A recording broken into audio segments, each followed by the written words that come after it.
কোনো একটি ভাষার জনগোষ্ঠীর আশেপাশে যেসব ভাষা থাকে সাধারণত সেগুলো ওই ভাষার সাথে সম্পর্কিত হয়। কিন্তু কিছু ভাষা আছে যেগুলো বর্তমানে জানা কোনো ভাষা পরিবারের সাথে সম্পর্কিত নয়। ভাষাগত পার্থক্য বিবেচনা করলে এরা পুরোপুরি বিচ্ছিন্ন। আশেপাশে তাদের পরিবারের কোনো সদস্য নেই। চারপাশের ভাষাগুলোর সাথে এদের কোনো সম্পর্ক নেই। এই ভাষাগুলোকে তাই বলা হয় বিচ্ছিন্ন ভাষা বা ল্যাঙ্গুয়েজ আইসোলেট। বিচ্ছিন্ন ভাষাগুলোর মধ্যে স্পেনের বাস্ক ভাষা সবচেয়ে বিখ্যাত। পাকিস্তানের একটি বিচ্ছিন্ন ভাষা হলো বুরুশাস্কি। এই ভাষার সাথে আশেপাশের প্রচলিত ভাষাগুলোর কোনো মিল নেই। একসময় হয়তো আরো অনেক ভাষা একসাথে ছিল, কিন্তু যে কোনো কারণে বাকি সবগুলো ভাষা এখন অপ্রচলিত, অথবা সেসব ভাষার সকল সদস্যই মারা পড়েছেন। যেভাবে হোক, বিচ্ছিন্ন ভাষাগুলো ভাষাবিদদের জন্য অন্যতম একটি বিস্ময়। পাকিস্তানের অন্যান্য ভাষার বিবর্তন এবং গতিমুখের সাথে এই ভাষা পুরোপুরি আউটলায়ার। ভারতবর্ষের বেশিরভাগ ভাষা ইন্দো ইউরোপিয়ান ভাষা অথবা দ্রাবিড়িয়ান ভাষা পরিবারের সদস্য, যেমন বাংলা, হিন্দি, উড়িয়া, উর্দু, চাকমা এসব ইন্দো ইউরোপিয়ান ভাষা। অপরদিকে তামিল, তেলেগু, কানাড়া, মালয়ালাম এগুলো দ্রাবিড়িয়ান ভাষা।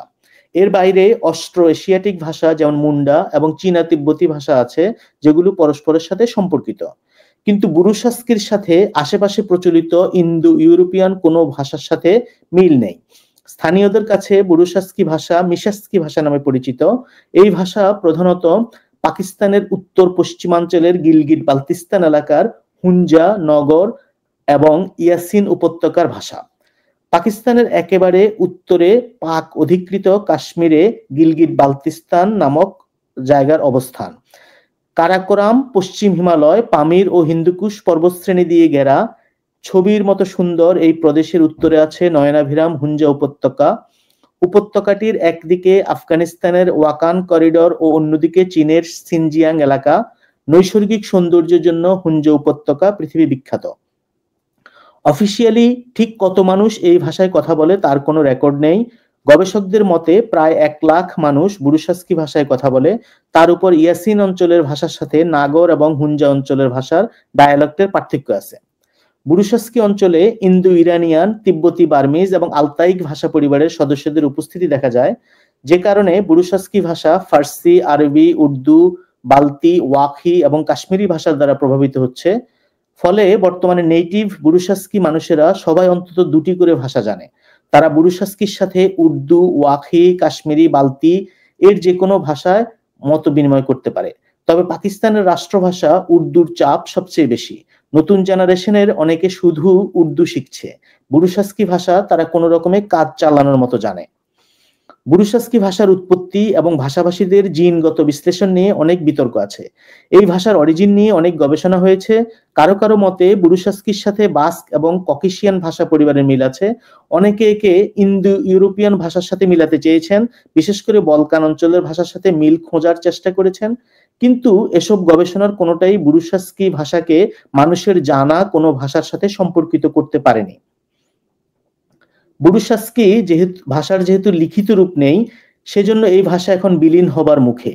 লিখিত রূপ না থাকলেও এই ভাষার সাহিত্য ভাণ্ডারে অনেক সম্পদ আছে। লোকমুখে এসব সাহিত্য প্রবাহিত হতো।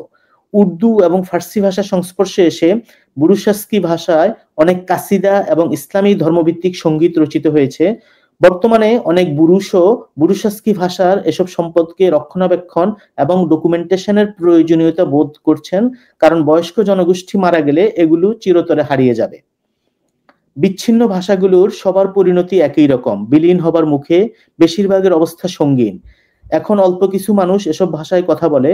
নতুন প্রজন্মের কেউ এসব ভাষায় কথা বলছে না। আশেপাশের ডমিনেটিং ভাষার চাপে এই ভাষাগুলো হারিয়ে যাচ্ছে। বিচ্ছিন্নভাবে ভাষা টিকে থাকে না।